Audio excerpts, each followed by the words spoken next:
तो हेलो दोस्तों, welcome to my new video. और आज मैं आपके लिए लेके आ चुका हूँ एक ऐसी इलेक्ट्रिक स्कूटर जो कि आज की डेट में इंडिया में बहुत ही ज़्यादा धूम मचा के रखी हुई है। ये है टीवीएस की iQube, जो कि 2025 में 1,000 रुपये और महंगी हो गई है। 1,000 रुपये में क्या ऐड किए गए हैं इसमें, वो इस वीडियो में मैं आपको बताने वाला हूँ। क्या 1,000 रुपये ऐड करना वर्थ है इस फीचर्स के लिए, वो भी आप इस वीडियो में जान सकोगे। और एक चीज़ और समझ में आने वाली है कि आपको जरा जरा सी चीज़ों के लिए बड़ी बड़ी रकम पे करनी पड़ती है जब आप ऑटोमोबाइल सेक्टर में कुछ परचेस करने जाते हो, चाहे एसेसरीज हो, चाहे व्हीकल्स हो, टू व्हीलर हो, फोर व्हीलर हो या थ्री व्हीलर हो। हर इंडस्ट्री में, ऑटोमोबाइल इंडस्ट्री की बात कर रहा हूँ, ये चीज़ें आपको देखने को मिलेगी कि छोटे से फीचर्स के लिए आपको बहुत ज़्यादा पे करने पड़ जाते हैं। एडोन्स के बारे में तो मैं बाद में बताऊंगा, पहले शुरुआत करते हैं जो गाड़ी में पहले से मिल रहे थे उन फीचर्स के बारे में। तो हमारे सामने जो ये वेरिएंट खड़ा हुआ है, ये O9 मॉडल कहलाता है। 9 की वेरिएंट आप यहाँ पे देख सकते हो, अदरवाइज पूरे व्हीकल में इसके कोई भी वेरिएंट्स में आप डिफरेंस नहीं बता पाओगे। इसलिए इसकी जो बैजिंग है वो आपको इसके नेक में देखने को मिलेगी। इसमें आपको स्मार्ट एक्स कनेक्ट मिल जाता है इसके बेस वेरिएंट से। और बता दूं, ये इसका बेस वेरिएंट ही है, सबसे लोअर वेरिएंट, जिसमें आपको हैंडल के ऊपर DRS मिल जाता है। ये यूनिक है, आइडेंटिकल है टीवीएस iQube के बेस वेरिएंट से ही। स्मार्ट एक्स कनेक्ट की बैजिंग, जो कि इसके मोबाइल कनेक्टिविटी के ढेर सारे फीचर्स के बारे में होता है, इसमें आपको 100 प्लस कनेक्टिविटी के फीचर्स मिल जाते हैं। फ्रंट में आपको टीवीएस का स्टिकर मिलेगा, ये प्लेन स्टिकर है, पेपर वाला या पन्नी वाला। यहाँ पे भी पन्नी वाला iQube का स्टिकर देखने को मिलेगा। ये भी चीज़ बताऊंगा कि ये पन्नी वाला पहले नहीं आता था। यहाँ पे आपकी नंबर प्लेट आ जाएगी, यहाँ पे इसके पीछे हॉर्न लगा हुआ है। हेडलाइट देखेंगे तो multi reflector LED headlight, LED indicators मिल जाते हैं बेस वेरिएंट से ही। इसके जो पैनल्स हैं, ये फाइबर बॉडी के हैं, तो इससे खराबी कुछ नहीं है, इससे अच्छा ही है। इससे गाड़ी हल्की होती है, कम बैटरी होने के बावजूद आपको अच्छी रेंज भी मिल जाती है। इसका जो मडगार्ड है ये भी फाइबर के अंदर मिलता है। इसमें आपको बेस वेरिएंट से ही टेलीस्कोपिक सस्पेंशन मिलता है। और टीवीएस iQube की मुझे सबसे अच्छी बात ये लगती है कि इसका आप बेस वेरिएंट लो या टॉप वेरिएंट लो, सभी में फीचर्स सेम होते हैं। तो मैं बात कर रहा था टेलीस्कोपिक सस्पेंशन की, जिनका ट्रेवल डिस्टेंस अच्छा होता है। 12 इंच के डायमंड कट अलॉय व्हील मिल जाते हैं 90/90 के ट्यूबलेस टायर के साथ। डिस्क ब्रेक बेस वेरिएंट से स्टैंडर्ड है। रियर में देखेंगे तो आपको 2 सस्पेंशन मिलते हैं। किसी भी स्कूटर में आपने देखा होगा तो यूजुअली एक ही सस्पेंशन होता है, लेकिन इलेक्ट्रिक iQube में आपको 2 सस्पेंशन मिल जाता है। टायर हगर मिल जाता है, मडगार्ड भी मिलेगा, स्विंग आर्म कवर भी मिल जाता है। ये कवर बेसिकली इसको डिज़ाइन को एनहेंस करने के लिए, लुक को एनहेंस करने के लिए है, क्योंकि यहाँ पे एक पतली सी पाइप है जो कि देखने में काफ़ी ख़राब लगती है। रियर में ड्रम ब्रेक स्टैंडर्ड है। यहाँ पे आपको रियर में हब मोटर मिल जाती है, जो कि इसकी व्हील्स में है। और हब मोटर होने का फ़ायदा ये है, BLDC हब मोटर होती है, ये छोटी होती है, कॉम्पैक्ट होती है और पहियों में फिट हो जाती है। वाटर रेजिस्टेंट है IP67 के साथ। ये पानी में जाने के बाद भी ख़राब नहीं होती है, जब तक कि आप इसे 30 मिनट तक के लिए पानी में डुबो के नहीं रखोगे। और टीवीएस मोटर्स अपनी इलेक्ट्रिक स्कूटर्स की मोटर्स, बैटरी, चार्जर्स के ऊपर आपको 5 साल की वारंटी भी देती है। ये बहुत ही कॉन्फिडेंस दे देती है इसके बायर को। पैनल्स में कोई चेंजेस नहीं, फाइबर के पैनल्स हैं। iQube का अपॉक्सी वाला लोगो जो कि देखने में अच्छा लगता है। टेल सेक्शन में देखोगे तो यहाँ पे भी आपको एक iQube पार्क असिस्ट की बैजिंग मिल जाती है, जो कि पन्नी का बना हुआ स्टिकर है। याद रखिएगा, पन्नी का है। मैं हाईलाइट इसलिए कर रहा हूँ क्योंकि ये पहले अपॉक्सी का आता था, और 1,000 रुपये बढ़ाने के बावजूद यहाँ पे जो पहले अपॉक्सी का आता था ज़्यादा अच्छा लुक देता था, टच करने में अच्छा फील भी आता था, प्रीमियम फील आता था। उसे इस पन्नी से, जिसे इनमें कोई फील नहीं है, देखने में ये कोई ज़्यादा अट्रैक्टिव लग भी नहीं रहा है। इसको रिप्लेस करने के लिए इन्होंने 1,000 रुपये बढ़ा दिए हैं। टेल सेक्शन में भी LED की टेल लाइट मिलती है, LED इंडिकेटर्स मिल जाते हैं। टीवीएस का स्टिकर टेल सेक्शन में भी मिलेगा। दूसरी साइड भी सस्पेंशन मिलता है, ये कि मैंने आपको बताया। हब मोटर मैंने आपको दिखाई दी है। मोटर का नंबर यहाँ पे देख सकते हो, जो कि इंजन नंबर की जगह पे इंश्योरेंस कंपनी लिखती है। टीवीएस का बैजिंग, इसके स्विंग आर्म वाले ये कवर है, फाइबर का है। यहाँ पे एक इलेक्ट्रिक लिखा हुआ है, जो कि इसका इग्निशन ऑन करने पे कुछ इस तरह से ग्लो भी करता है, जो कि देखने में अच्छा लगता है। जब आप इसे राइड कर रहे होगे तो ये बंद हो जाता है। ये 2 ही कंडीशन पे चलता है, जब इसका इग्निशन ऑन होता है या फिर इससे चार्जिंग में लगाया जाता है। राइड करते वक्त ये बंद भी हो जाता है। यहाँ पे एक पॉइंट है जिससे आप इसकी चाबी को लगा के इसके बूट को एक्सेस कर सकते हो। ये थोड़ा डिसअपॉइंटिंग लगता है। तो सबसे पहले आपको इसकी चाबी निकालनी होगी, फिर इस चाबी को इस जगह पे लगाना होगा, लगा के इसको क्लॉक वाइज रोटेट करना होगा कि ये बूट स्पेस ओपन हो जाता है। और यहाँ पे आपको 30 लीटर का बूट स्पेस मिलता है। या देखिए बूट स्पेस तो मिल ही रहा है, यहाँ पे नंबर तो मैटर करता है, लेकिन जो इसकी ओपनिंग है ये भी काफ़ी वाइड है, जिससे जो इसका प्रैक्टिकल यूज़ है ज़्यादा हो जाता है, आप ज़्यादा सामान कैरी से कर सकते हो। ओपनिंग के अलावा यहाँ पीछे भी थोड़ा स्पेस बनाने के लिए इसको बनाया गया है। यहाँ पे आपको मोबाइल चार्जिंग के लिए टाइप ए का सॉकेट भी मिल जाता है। टूल वगैरह यहाँ रख सकते हो, 2 हाफ फेस हेलमेट आराम से कैरी कर सकते हो। लेकिन यहाँ पे आपको लाइट नहीं मिलती है, लेकिन अच्छी बात ये है कि काफ़ी यूज़फुल स्पेस है, क्योंकि बड़ा है, इसकी ओपनिंग बड़ी है। ये एक अच्छा ऑप्शन हो जाता है अगर आप डेली कम्यूटिंग के लिए कोई बाइक ले रहे हो, डेली यूटिलिटी के लिए कोई बाइक स्कूटर देख रहे हो। तो यहाँ पे आपको एक लगेज मिल जाता है फ्रंट बोर्ड डैशबोर्ड पे, जिसमें आप 3 केजी तक का वेट कैरी कर सकते हैं। ये बहुत ही पुअर क्वालिटी का है, प्लास्टिक का है। 3 केजी भी इसके लिए बहुत ही ज़्यादा होने वाला है। दूसरा हुक आपको इसके सीट के नीचे मिलता है इस जगह पे, जो कि फ्लिप हो जाता है, जो कि अच्छी, इसकी क्वालिटी थोड़ी अच्छी है। इसमें भी 3 केजी का वेट कैरी किया जा सकता है। और ये ऐसे खुलता है साइड में घुमा के, और ये ऐसे फ्लिप भी हो जाता है। तो इनकेस अगर आप यहाँ पे कोई पन्नी वाली चीज़ टांग रहे हो, यहाँ से ऐसे खिसका रहे हो, तो इसमें फंसेगा नहीं, फटेगी नहीं पन्नियाँ, ये चीज़ें अच्छी हो जाती हैं। यहाँ पे फुटबोर्ड पे स्पेस अच्छा है, एक हाथ से ज़्यादा का स्पेस है।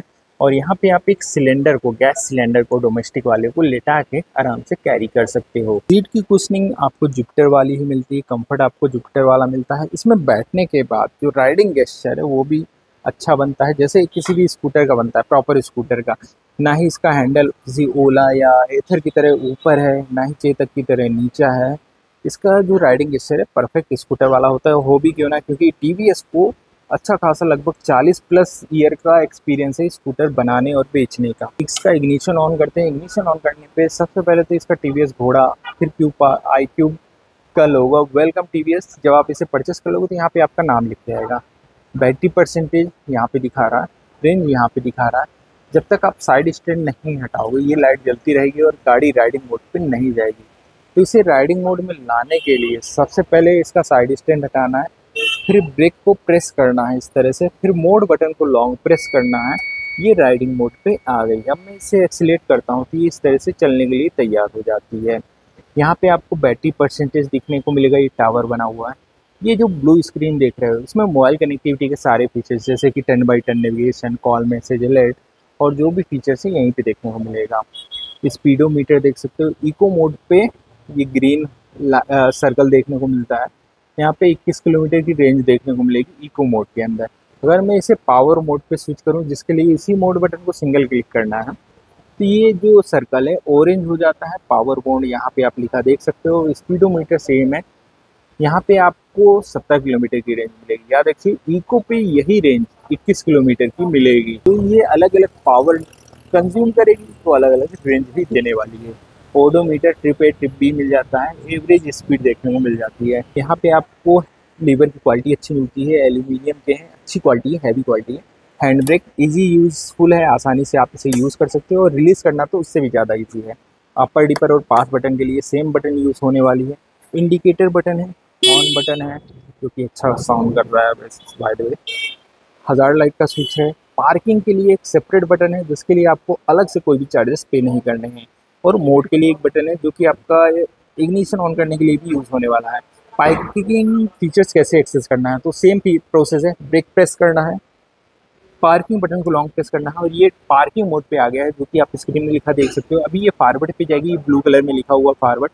और रिवर्स देखेंगे तो यहाँ पे डल हुआ है, क्योंकि अभी ये फॉरवर्ड मोड पे है। अगर इसे आप रिवर्स मोड पे डालना चाहते हो तो सिंगल क्लिक करेंगे, रिवर्स मोड पे आ जाएगी। रिवर्स वाली जो है तो ब्लू हो जाएगा, अब फॉरवर्ड वाला डल हो जाएगा। यहाँ पे पार्किंग की भी लाइट जो है ये भी ग्लो करती रहेगी। तो पार्किंग मोड से बाहर आने के लिए आपको मोड बटन को लॉन्ग प्रेस करना है, ब्रेक दबा के, और आप पार्किंग मोड से बाहर आ जाओगे इस तरह से। पहले ब्रेक प्रेस करेंगे, फिर मोड बटन को प्रेस करेंगे। अगर आपने मोड पहले प्रेस कर दिया, ब्रेक बाद में, तो ये इस वजह से थोड़ा डिले हो गया है।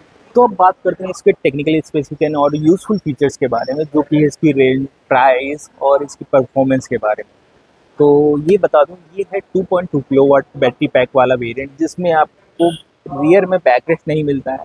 साथ में टीवीएस का स्टिकर आपको यहाँ पे फ्रंट पे देखने को मिलेगा। इसके ऊपर के वेरिएंट में यहाँ पे टीवीएस का जो घोड़ा है वो दिखने वाला है। पहला फर्क, यहाँ पे मैंने शुरुआत में O9 लिखा हुआ दिखाया था, 9 लिखा हुआ था दिखाया था। इसके ऊपर के वेरिएंट्स में ऐसा कुछ भी इसके नेक पे लिखा हुआ नहीं मिलेगा। दूसरा फर्क, इसके ऊपर के सभी वेरिएंट्स में आपको बैकरेस्ट मिलने वाला है, जो कि इसमें आपको नहीं मिलता है।